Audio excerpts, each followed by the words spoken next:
Dear students, আজকে আমরা পড়ব বায়োস্ফিয়ার রিজার্ভ সম্পর্কে।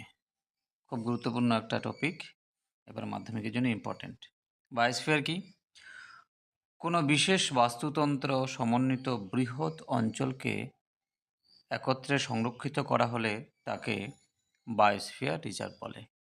1975 সালে ইউনেস্কো এর ম্যান অ্যান্ড বায়োস্ফিয়ার প্রোগ্রামের কার্যক্রম অনুযায়ী বায়োস্ফিয়ার রিজার্ভের ধারণা তৈরি হয়। ইউনেস্কো পুরো নাম কি? United Nation Educational Scientific and Cultural Organization. Biosphere রিজার্ভের 4টি মূল উদ্দেশ্য আছে। এগুলি হলো সংরক্ষণ, গবেষণা, শিক্ষা ও স্থানীয় সহযোগিতা। বায়োস্ফিয়ার রিজার্ভের গঠন বা স্ট্রাকচারটা একটু দেখে নিই। বায়োস্ফিয়ার রিজার্ভের 3টি অঞ্চল আছে। একদম কেন্দ্রে যেটা থাকে সেটা হলো কোর অঞ্চল। তারপরে কেন্দ্রে বাদ দিয়ে এখানে যে হালকা সবুজ করা আছে সেটাকে বলা হয় বাফার অঞ্চল, এবং একদম পরিধির দিকে যেটা আছে সেটা হলো ট্রানজিশন অঞ্চল।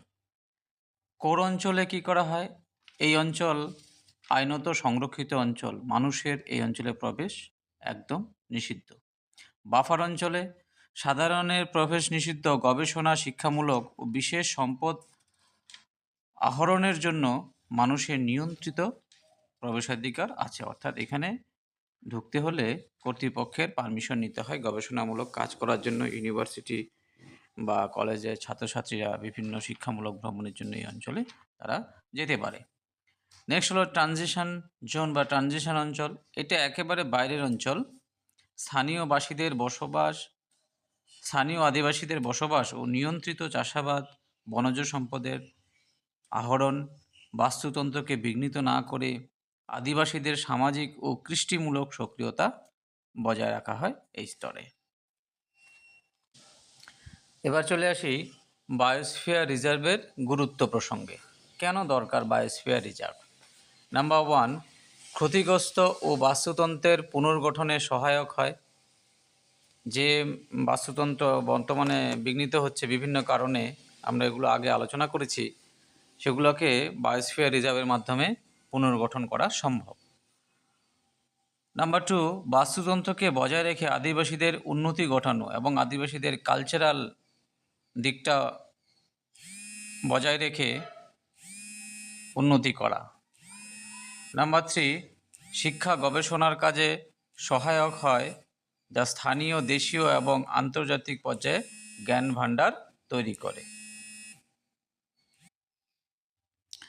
এবার কতগুলি বাস্তুতন্ত্রের বায়োস্ফিয়ার রিজার্ভের উদাহরণ দেখে নিই। বায়োস্ফিয়ার রিজার্ভের উদাহরণ দেখে নিই। নীলগিরি, সুন্দরবন, পাঁচমারি, নন্দাদেবী, মানস। এদের মধ্যে নীলগিরি হলো ভারতের প্রথম বায়োস্ফিয়ার রিজার্ভ। এবার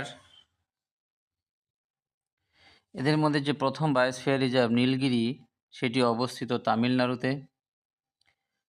সুন্দরবন আমরা জানি আমাদের পশ্চিমবঙ্গের মধ্যে পড়ে। পাঁচমারি হলো মধ্যপ্রদেশ। নন্দাদেবী উত্তরাখণ্ড, এবং মানস হলো অসম রাজ্যে অবস্থিত। আজ তাহলে এ পর্যন্ত থাক। নেক্সট দিন নতুন একটা ভিডিও নিয়ে আসবো। Tata, bye bye.